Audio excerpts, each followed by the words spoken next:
کیا آپ safe city authorities کی فوٹیج حاصل کر سکتے ہیں تاکہ آپ اس کو ایز ایویڈنس یوز کر سکیں کسی بھی کیس کے اندر؟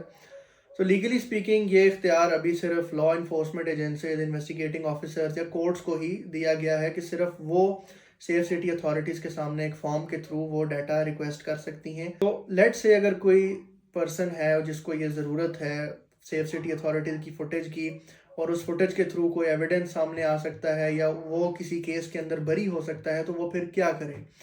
اس کا طریقہ لاہور ہائی کورٹ نے ایک کیس کے اندر بتایا، اور اس کیس کے اندر بھی کچھ ایسی سچویشن تھی کہ ایک شخص جو کہ بری ہو سکتا تھا اگر سیف سٹی اتھارٹی کی فوٹیج وہ انویسٹیگیٹنگ آفیسر اس کیس کا طلب کر لیتا۔ یہاں پر کورٹ نے یہ پروسیجر بتایا کہ کوئی بھی شخص جو کہ یہ سمجھتا ہے کہ سیف سٹی اتھارٹی کی کسی فوٹیج کی وجہ سے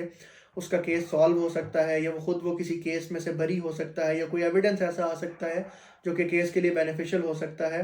تو وہ سب سے پہلے اپنے انویسٹیگیٹنگ آفیسر کو اپروچ کرے گا اور اس کے سامنے یہ مدعا رکھے گا ان ہز 161 اسٹیٹمنٹ، اور پھر انویسٹیگیٹنگ آفیسر کا یہ کام ہے کہ وہ آگے ان کو اپروچ کر کے سیف سٹی اتھارٹیز کو وہ فوٹیج لے۔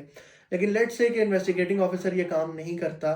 تو پھر اس کے بعد کورٹ نے مختلف ریمیڈیز بھی بتائی ہیں، لائک آپ کی ٹرائل کورٹ ہے جس کے سامنے آپ کا کیس ریمانڈ پہ پیش ہو رہا ہے، آپ اس کے سامنے اپلیکیشن دے سکتے ہیں، آپ پولیس کے سپیریئر آفیسرز کو اپلیکیشن دے سکتے ہیں،